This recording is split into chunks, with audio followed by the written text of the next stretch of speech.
Hai, assalamualaikum. Jumpa lagi, selamat pagi, semangat pagi bersama ilmu pengetahuan alam biologi. Kali ini kita akan membahas pertumbuhan dan perkembangan, faktor-faktor yang mempengaruhi pertumbuhan dan perkembangan. Pertumbuhan dan perkembangan.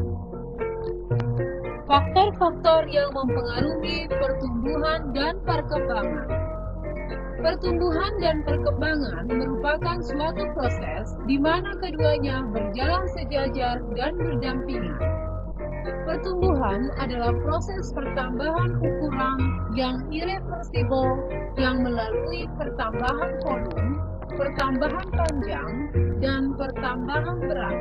Perkembangan adalah proses menuju tercapainya kedewasaan. Ciri-ciri pertumbuhan bersifat kuantitatif, terdapat pada jaringan meristem, reproduksi secara mitosis. Bersifat reversibel,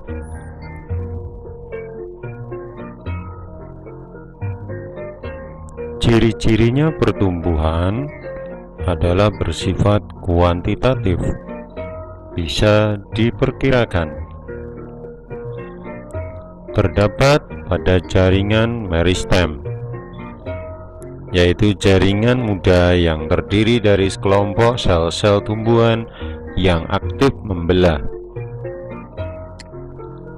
Reproduksi secara mitosis. Ciri-ciri perkembangan bersifat kualitatif, terdapat pada alat reproduksi secara meiosis. Bersifat kualitatif, kematangan emosi terbentuk.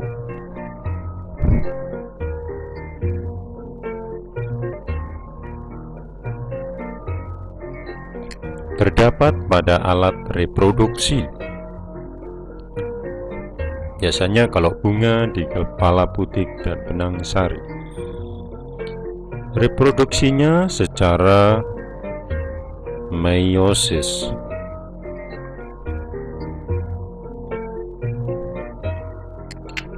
Pertumbuhan dan perkembangan dipengaruhi oleh faktor dari dalam maupun dari luar.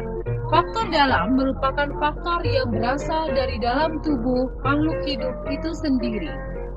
Sedangkan faktor luar merupakan faktor yang berasal dari luar tubuh makhluk hidup itu sendiri.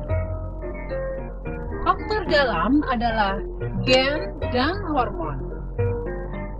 Faktor luar adalah makanan, suhu, cahaya, dan kelembaban udara.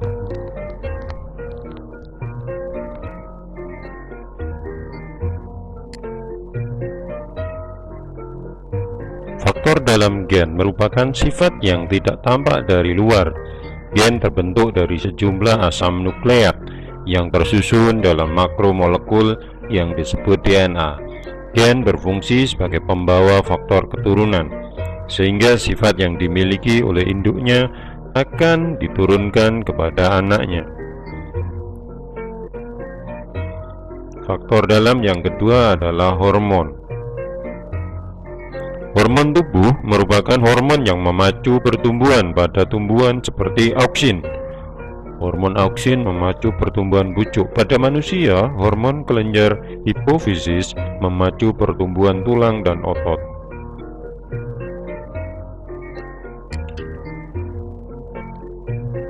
Penghambat tumbuh. Hormon penghambat tumbuh adalah hormon yang dapat menghentikan aktivitas pertumbuhan dan perkembangan.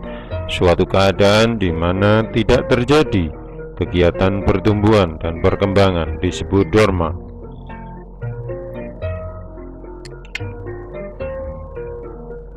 Pembentuk organ tubuh. Hormon pembentuk organ tubuh berfungsi untuk merangsang pembentukan organ.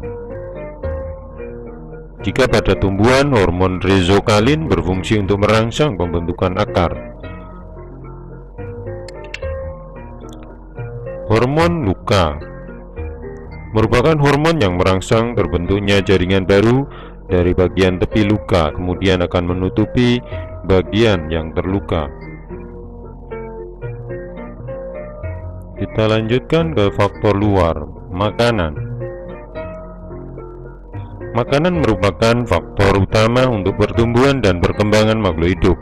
Makanan adalah bahan baku yang kemudian akan diproses pada peristiwa metabolisme sehingga menghasilkan energi. Suhu. Setiap makhluk hidup mempunyai batas toleransi pada suhu. Jika suhu lingkungan terlalu dingin, maka makhluk hidup tidak dapat tumbuh secara sempurna. Manusia tidak bisa hidup pada temperatur di bawah nol.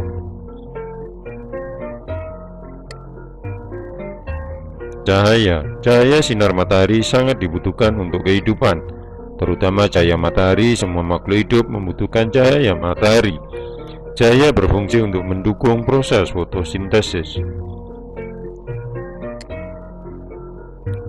Kelembaban. Pada batas tertentu, kelembaban mempengaruhi proses penguapan. Tanah dan udara yang lembab mempunyai pengaruh yang baik untuk pertumbuhan. Demikian penjelasan mengenai faktor-faktor yang mempengaruhi pertumbuhan dan perkembangan. Pertumbuhan dan perkembangan pada tumbuhan. Pertumbuhan dan perkembangan pada tumbuhan. Pertumbuhan primer.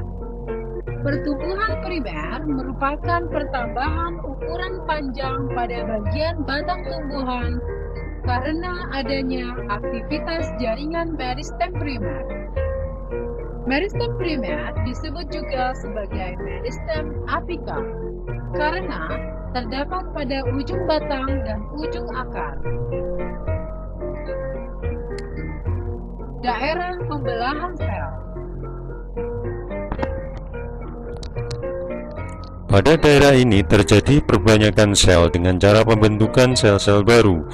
Selain itu, daerah perkembangan sel, pembelahan sel merupakan daerah yang paling cepat tumbuh.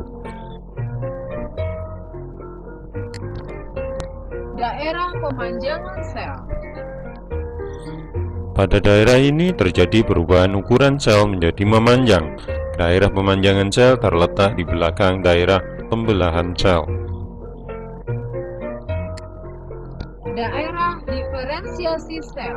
Pada daerah ini terjadi perkembangan sel menjadi berbagai daerah atau macam tipe khusus. Daerah diferensiasi sel terletak pada daerah di mana terjadi organ-organ yang mempunyai struktur dan fungsi berbeda.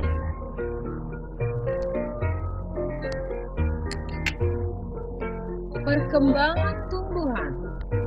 Perkembangan pada tumbuhan merupakan suatu proses menuju tercapainya kedewasaan pada tumbuhan.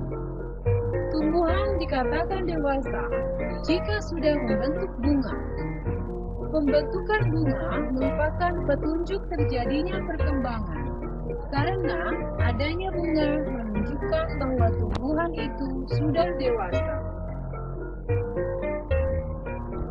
Demikian penjelasan pertumbuhan dan perkembangan pada tumbuhan. Selanjutnya, pertumbuhan dan perkembangan pada hewan. Pertumbuhan dan perkembangan pada hewan. Pertumbuhan dan perkembangan pada hewan, termasuk juga manusia, dapat dibedakan menjadi dua fase utama, yaitu pertumbuhan dan perkembangan embrionik serta pertumbuhan dan perkembangan pasca embrionik.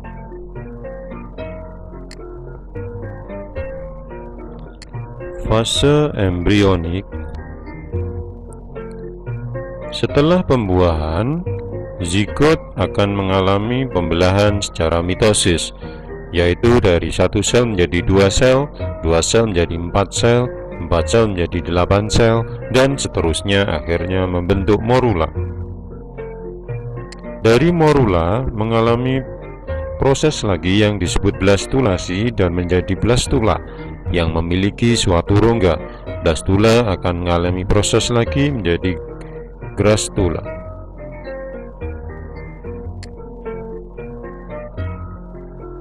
Pada proses grastulasi ini, embrio telah terbentuk menjadi 3 lapisan atau ektoderm. Lapisan tengah mesoderm, dan lapisan dalam endoderm. Lapisan-lapisan embrionik ini merupakan cikal bakal menjadi berbagai organ tubuh. Ektoderm berdiferensiasi menjadi sel-sel kulit, sel rambut, sel saraf, dan alat-alat indera. Sel endoderm berdiferensiasi menjadi alat pencernaan, kelenjar pencernaan, dan alat-alat pernafasan. Mesoderm berdiferensiasi menjadi otot, rangka, alat reproduksi, alat pendengaran, darah, dan alat rekresi.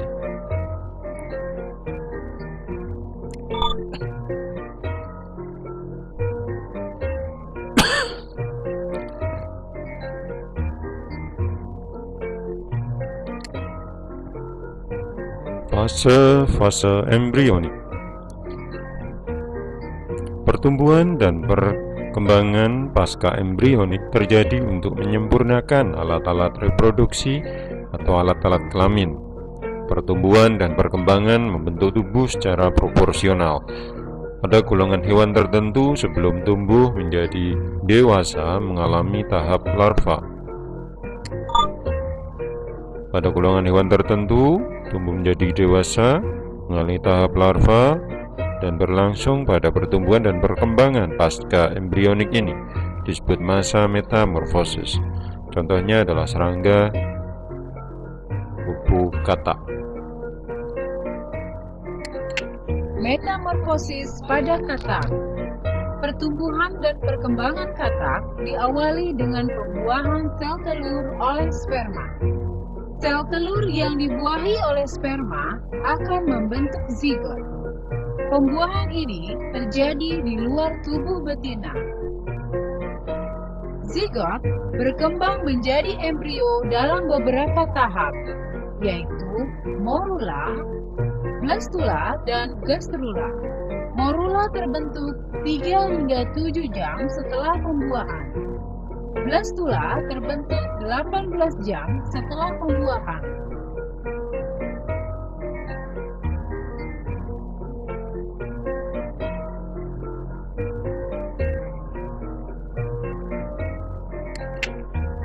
Hari kemudian, embrio menetas menjadi larva berupa kecebong yang memiliki insang luar. 9 hari kemudian, insang luar berganti menjadi insang dalam. 12 hari kemudian, terbentuklah tutup insang. 3 bulan kemudian, tungkai belakang tampak. Paru-paru mulai tumbuh dan berkembang. Usus menjadi lebih pendek. Ekor mengalami kemunduran.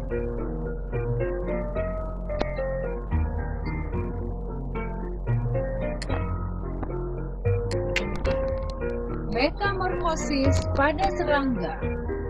Metamorfosis pada serangga dibedakan menjadi metamorfosis sempurna dan metamorfosis tidak sempurna. Pada metamorfosis tidak sempurna, tidak mengalami fase kepompong. Kita perhatikan metamorfosis sempurna terjadi pada kupu-kupu. Serangga dalam daur hidupnya mengalami perubahan-perubahan yang mencolok pada bentuk luar dan organ tubuh dari berbagai stadiumnya. Bentuk larva dan dewasa tidak ada kemiripan. Telur menetas menjadi larva. Larva umumnya mengalami molting 4 kali sehingga terbentuk larva stadium 1 hingga larva stadium 4. Pada tahap larva, serangga aktif makan. Pada contohnya ini adalah kupu-kupu. Telur menjadi larva, terus menjadi pupa dan kupu-kupu. Bisa kalian ingat-ingat dengan TLPK. Pada metamorfosis tidak sempurna. Pada metamorfosis tidak sempurna, serangga mengalami perubahan bentuk dari telur hingga dewasa yang tidak mencolok dalam daur hidupnya. Bentuk larva atau bentuk pradewasa disebut nimfa. Nimfa memiliki kemiripan dengan bentuk dewasa, kecuali organ reproduksi dan sayap. Pada metamorfosis tidak sempurna, tidak terjadi tahap pupa atau kepompong.